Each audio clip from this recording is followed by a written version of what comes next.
Hi everybody, welcome back to the Knit Monkey podcast. This is episode 2. I am Dave. I'm known as Knit Monkey everywhere, hence the name of the podcast. The really inspiringly titled podcast name. It's Knit Monkey, KNITTMONKEY, and you can find me on Ravelry, Instagram and Twitter under the same moniker. I am coming to you from Exeter and Devon. It has been a really crappy weather day today, so I sorted it down in the evening, just obviously to record while the light's still okay, and it is Friday. Yay, Friday, so the last day of the week for me, although actually my working week finished at like 7:30 this morning, so I've been to sleep, I'm now up and kind of feeling it. So what we're going to talk about today, well, we have a couple of whips. We have some general geekery, and also we have the all-important tune at the end. Now, the title of the episode, for those of you who are in the know, will probably give away what the tune is, but later on, obviously, I'll go a bit more into that. So, let's start off with the all-important stuff, which are the works in progress. The first one I'll show you is the sock. Now, it's been a fortnight since I've recorded. But to be honest, not a lot's really happened. I mean, so flat out that I've literally made about 1.5 centimetres progress on this sock. But there you go. You can have a look at it, and it's all good. Now this is the one that's in the Trekking XXL, in the colour 422. And you can tell I stole this because in someone else's handwriting, Ellie, it says Draco Nobilis on the back, which was originally the project that she was going to be using it for before I palmed it. So yeah, that's quite a while ago. So we made a little bit of progress on this. I don't know what I'm going to do, whether I'm actually going to heal it or whether I'm going to use it as a tube. I've kind of been carrying it around with me in my work bag for a while, but I don't really, when I'm there, find the time to do it. In fact, last night we had a bit of a gap before the first lorry came in, and I had every intention of doing this. So I went to what's called the contemplation room. Now, Amazon have contemplation rooms, right? They are a little. It's definitely an Americanism. It must be. I don't know if any other companies do it, but it's a little room which has just simple windows and a desk and a sofa, and it's to sit and kind of come up with ideas either on your own or with a colleague. Now, because obviously it's the middle of the night, no one actually uses it in that respect, so I thought I'll go and sit there, take my laptop, maybe put something on to watch for an hour, just while waiting for the lorry to arrive. I went in, I sat down, I leant sideways, and boom, lights went out. Next thing I know, it's like, 50 minutes later, I kind of sat back upright, knitting still in the bag, and I'm like, that better go up and do something then. And went out and found half my workforce asleep as well, so it was cool, and the rest of them were playing FIFA. So yeah, it's all good. So not much progress, really, not much progress. But hey, it's my charm and personality, really, as opposed to my knitting skills that sell the podcast. I'll show you the second project as well. Now, this is also with a yarn that was stolen. I have absolutely no idea what it is. I'm sure I'll be able to find out, but I actually just forgot to send a message to say, what's this?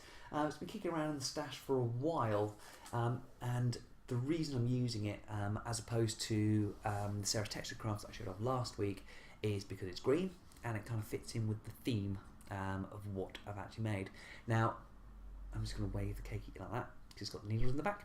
I have actually finished the mock-up version of it, little bits and pieces, so I know it's going to work, but it just looks a bit wrong. So did the proper version, I'll show you when it's kind of finished. But it is this. It's an awesome colour. I think I may have shown it to you before when I was thinking about using it for something else. But at the moment, it has become the top of a head. Now I'm using my zings, my 4mm zings that I picked up from Craft for Crafters. And I'm liking them actually. They're kind of slippy but not slick. which is cool. They move quite easily as DPNs, which is cool, and I've got literally that far. I kind of did something with it Wednesday just to start it off, just to make sure, but obviously when you are doing that first bit, it's just a nightmare for me. It's so fiddly. So I've decided that when I have two versions of appendages, we'll say, I cast one on from the bottom to see how that worked, and one on from the top, and the one on from the top was so much easier because that's the open end, which means I can then just put through, and I'm not messing about with like 3 or 4 stitches on needles, because that's a nightmare. So he's actually going to be a little alien dude, and he's pretty fun. I quite like him, and it's just, like I said, it's just an experiment. For me, I mean, obviously there are designers out there, toy designers and shawl designers, and I've sat and watched, in the past I've watched Ali like designing shawls, and the concentration from it, and she has an idea before she sets off, and I'm assuming most people do have a design in mind, and it's all drawn out, it's all mapped out before they kind of do it. And this has just been like, let's just whack some stuff together and see what happens, and it seems to work quite nicely. So I know what the count and everything is. I'm just going to do it. It's not something that's ever going to be released, it's just a bit of a laugh, something I wanted to do just to see if I could do it. So when it is finished, I will show you however many weeks that takes. I have no idea. But that is that at the moment. Now, with regards to obviously setting everything up for the podcast and creating the group and things, I kind of asked people what they wanted, this sort of thing, and people are saying, obviously the usuals, they want to know what's going on in the world, but also they want things like knit-alongs and stuff. I'm not really there at the moment. I mean, I seriously just don't have the time to do something like that. And obviously, if anyone's seen me do knit-alongs, I finished one in all the knit-alongs we did, and that was that monkey, and that was like down to the wire. So we'll think about that in the future, but not right now, as I don't really know what direction this podcast is going to take. It's more kind of a ramble than actually a formulated podcast, but that's what a few people kind of want from me.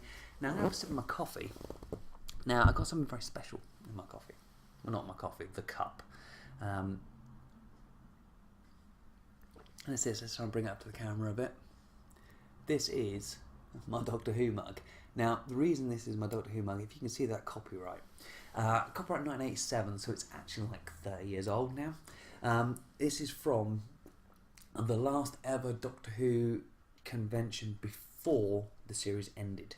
It was held at a place called Cricket St Thomas, which is like a stately home in Chard, in Somerset, which is about an hour and a half up the road.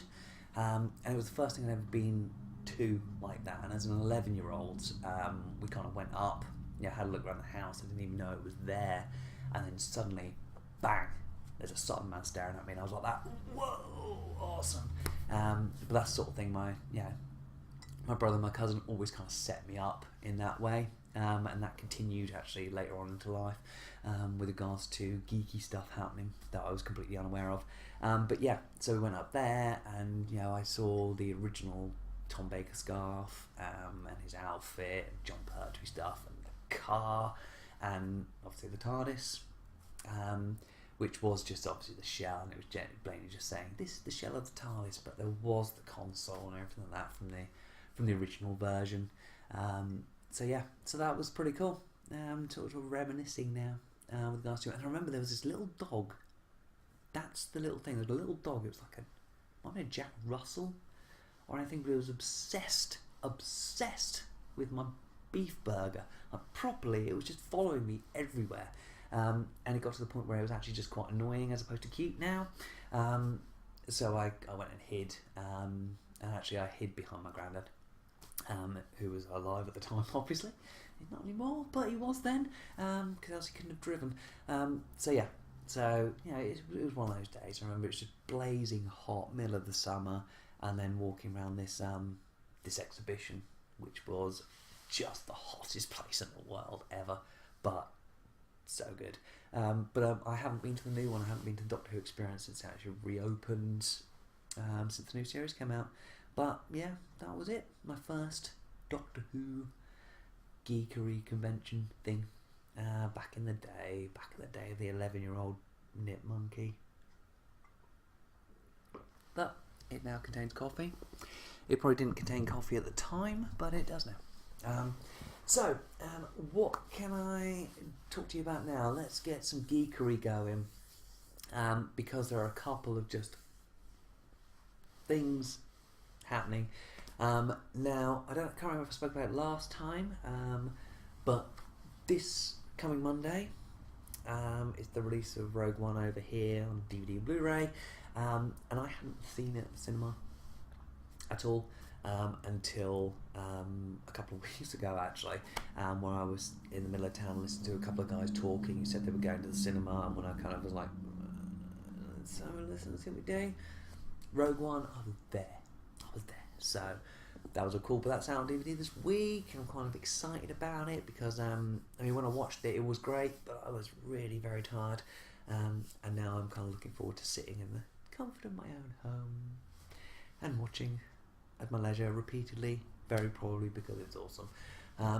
Other than that, we have the epic final trailers out for Guardians of the Galaxy 2. Man, I don't think I've been excited for a film, let alone a Marvel film, as long as I can remember. When they first announced them all coming out, Avengers looks brilliant. The original Guardians of the Galaxy trailer came out, I was like that, whoa, so good. And this one, it just looks just awesome. Just awesome. What can you do? It's just awesome, I'm telling you. It's awesome.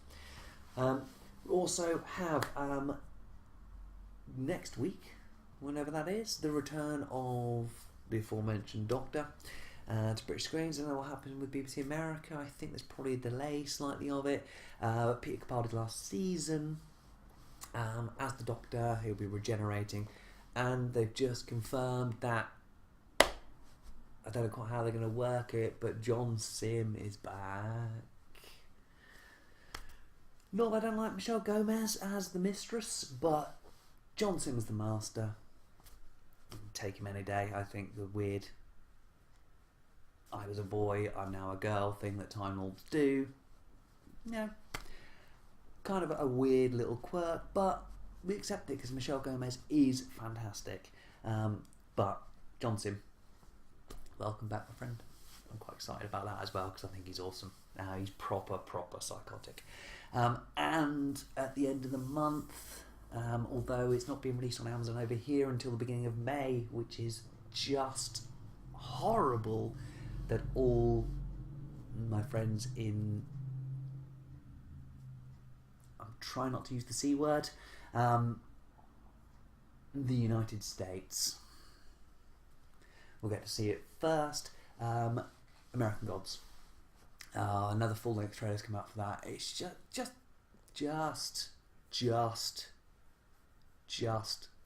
yeah.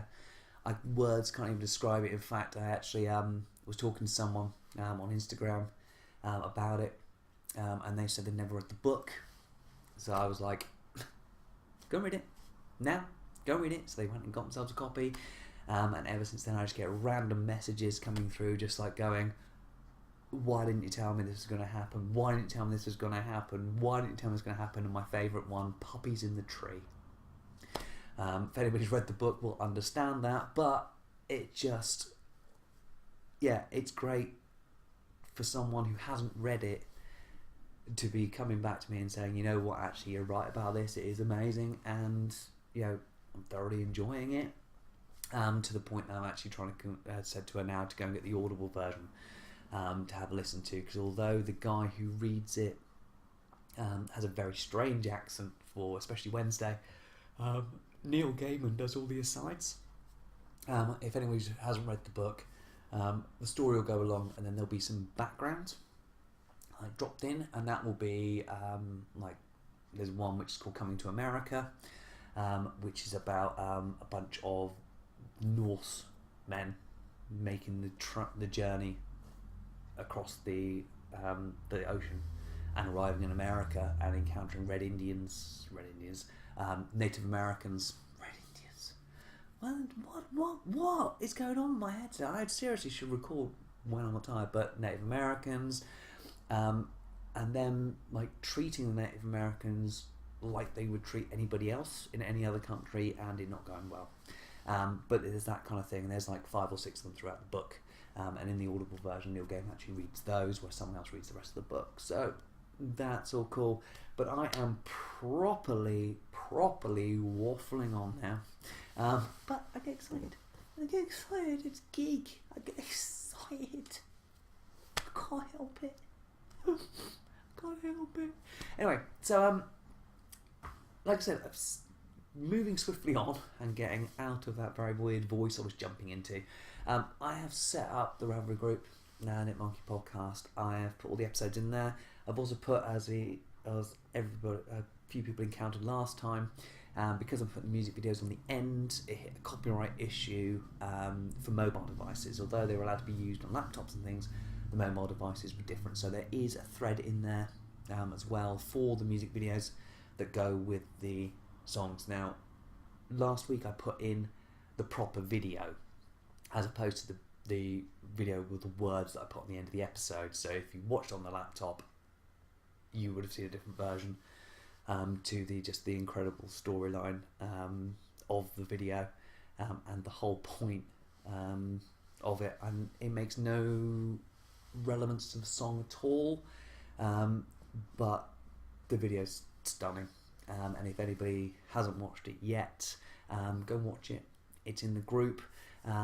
It's all to do with a gay couple who are being persecuted by a bunch of masked guys, or guys with like rags tied around their faces and stuff, and they're being chased, and one of them gets captured, but it actually transpires that it's nothing to do with the whole sexuality thing. It's all to do with this box that you never find out what's in it, but that's what the guys are actually after. It's just obviously when they decided to do it, they thought, well, yeah, let's make it a statement piece so that people are going to remember it. But all the feedback I got about the song choice was very positive, so thank you very much, because it is awesome. And that leads me on to this week's. This week's song is just equally awesome. Like I said, episode title will give it away to some people,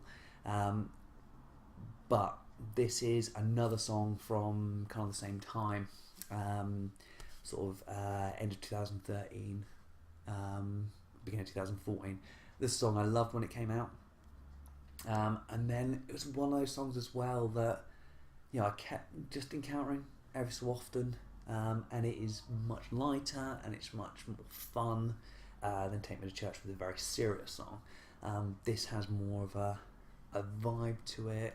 It's more of an experience, and the original video for the song it's kind of a post-apocalyptic fight club involving a kind of weird alien thing that actually reminds me a bit of Gru's pet from Despicable Me, fighting against a bunch of cuddly toys, which is great, really good. And I toyed with the idea of putting that version of this song on the end of this video until I encountered the one I'm actually putting on the end, which is the live version, which is normally they're quite hit and miss, but this is from a concert that happens over here called Tea in the Park. It's actually this one is from Ballardo Airstrip, which is the last year they used the airstrip before they moved to Strathallian Castle. I've never been because it's in Scotland. It's like 10 hours away, travel wise. It's a long way.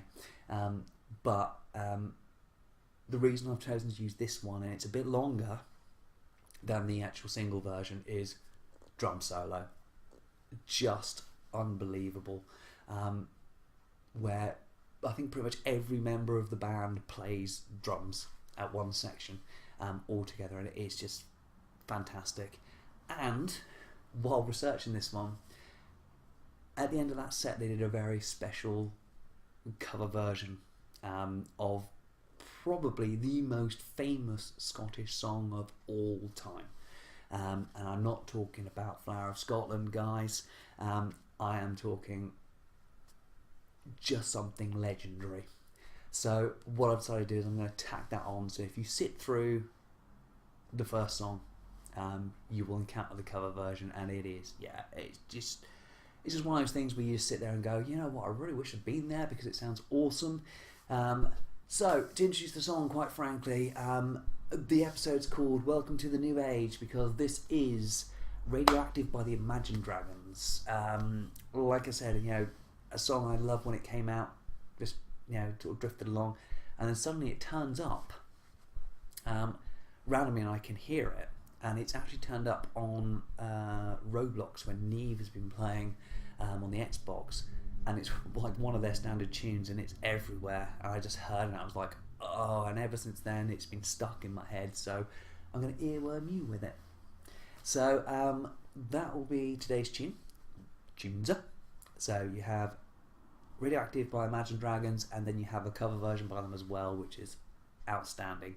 The other thing I've got to say when I was talking about the threads is I've had a couple of people turn around and say, oh, you should consider this or you should consider that.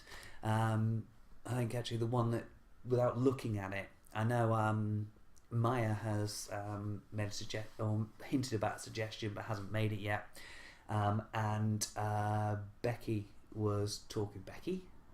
Rebecca was talking about Massive Attack.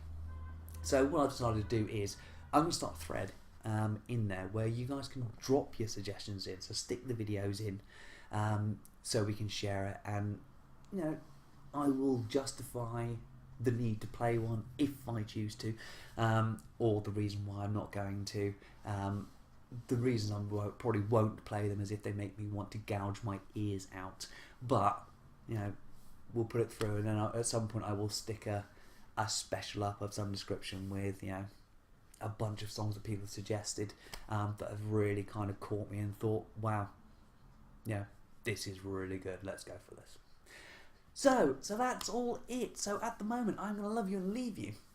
I don't really have much else to talk about at the moment. Hopefully I will. Oh, there is one thing. I haven't mentioned work yet properly, apart from how busy it's been. But I need to ask someone something there now. There is a possibility either the week coming, which will be the week leading up to Easter, or the week after, I may have to go up and do some troubleshooting at the Amazon site in Southampton. Okay, so that's a couple of hours up the road from me. If there is anybody watching who is in Southampton and turns around and says, go here, see that, here's a good place for coffee, hey, let's meet up and knit, let me know. I will, obviously, hopefully if I record next week, I'll let you know definitely what the plan is. But hit me up somewhere, just drop me a message and say, hey, I'm in Southampton, come and see me, yay! Or, don't come to my town, you're a freak. Yeah, that's obviously an alternative view. However, you won't have a chance. But it will still be, I'll still be on the night shift. So what's likely to happen is if it is this week coming, I'll be in Exeter on Sunday, and then if needed, this early in the week, I will be travelling up Monday evening, working Monday, sleeping part of Tuesday, working Tuesday, and then probably coming back Wednesday night to go back into Exeter side because chaos. But yeah, if anybody can think of anything to do up there, let me know. Other than that, like I said, love you and leave you. This has been the end of episode 2, and I have been the Knit Monkey. So I will see you all next week.